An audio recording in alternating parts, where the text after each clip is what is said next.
Hi, I'm Odell Borg, talking about keeping your flute in tune and performing at its optimum. You know, instruments that are made out of natural material, such as wood, are very subtle in their changes and how they need to be treated. And, wood is a natural material just like us. It gets affected by heat, it gets affected by cold, it gets affected by moisture. And the flute is no different than that. So in essence, when you're playing a flute, the lowest temperature, ideal lowest temperature you want to play it at is around 70 degrees. We actually tune our flutes in our tuning room. We keep the room at 70 degrees. The reason we do that is we want to keep it as cold as we can so that when a flute gets to you, it's tuned at 70 degrees, around, average 70 degrees. Anything below that, it's going to build up a tremendous amount of moisture. The reason for that is our bodies are 95% water, and so our breath is loaded with moisture. And when we blow into it, and you're outside 65 degrees, 60 degrees, that warm air goes into, and it just goes into the flute, and it instantly just turns into moisture, and it loads up the passageways. And you may be good for 3 or 5 minutes at the most before it loads up with too much moisture. So ideally, you want to play 70 or above. If you're playing in an environment that's around 75 degrees or cooler, it's also advantageous to really go ahead and warm up the flute. A couple of ways of doing that. Before you play, you put it near a heater, not on the heater, but near it, and for about 15 minutes or so. Or if you want to play instantly, immediately you go ahead and close your fingering holes and you blow into the other end of it several times. But your warm breath kind of builds up inside, and it basically expands the fiber in the wood, and it gives you a cleaner, clearer sound. So the idea would be to make sure that you really are in an environment that is conducive to playing the flute. So cold, unfortunately, in the wintertime, you got to play indoors. It doesn't work on the outside. It's a little bit of an issue. So the other way that you wind up affecting the flute is the amount of air pressure that you put into it. And it's important when I say air pressure, I'm not saying air volume. Air volume is air pressure is air pressure. The more pressure you put into it, the sharper it gets. The less pressure, the flatter it gets.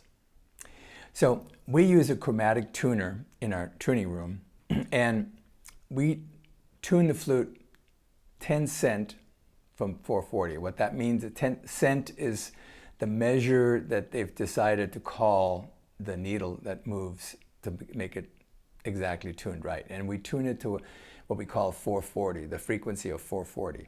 So it's 10 cent one way or the other. And the reason we have an average is because when you put pressure into the flute, if you put more pressure in, it's going to go sharp. If you put a lot less pressure into it, it's going to go flat.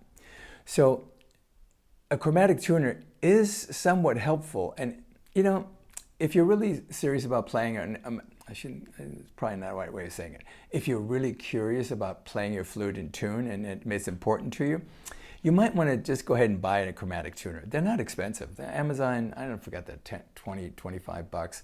And they're small little gadgets, battery operated, and you want to get a chromatic tuner, not a guitar tuner, because a guitar tuner is designed for the strings. It's called a chromatic tuner. And the advantage to it is when you play, you can go ahead and you'll notice whether your pressure is sharp or flat. Make it fun when you do this, because sometimes you can get real serious about it and get locked in. You always got to do it just right, It's a good exercise to see where you're at. Make it a fun thing. Oh, if I blow like this, it makes it a little sharper. If I go ahead and put this much pressure in, it makes it a little flatter. So it's a good thing to have around. So putting the amount of pressure in will also change the tuning. And there's a tendency for all of us to want to make the instrument sound more powerful and a lot stronger. You know, really want to make it sound, you know, bright and loud, and you know, because you want to get excited about it and you want to hear it more. It's not, the flute is a subtle instrument. It's not a trumpet. So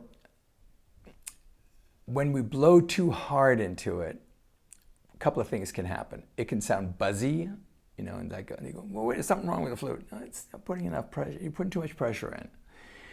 And, or if you put not enough pressure into it, it sounds, I don't know, it just sounds lazy and something doesn't sound right. The ear can really pick it up when it's flat. So just increase the pressure a little bit.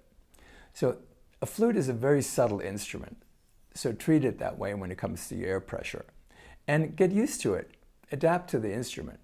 The instrument will not adapt to us, unfortunately. Just adapt to the instrument. So to summarize, play it 70 or warmer. Really start to control your air pressure. Just to experiment with it, see what sounds right to you. Maybe get a chromatic tuner. The other thing that you might want to consider is seeing how much of an embouchure you have. If you blow straight into it, you're going to get a lot of air, a lot of moisture.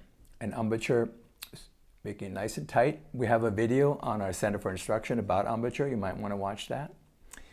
So the combination of all those things will really keep your flute in tune. It'll keep it playing well and also keep your moisture buildup down.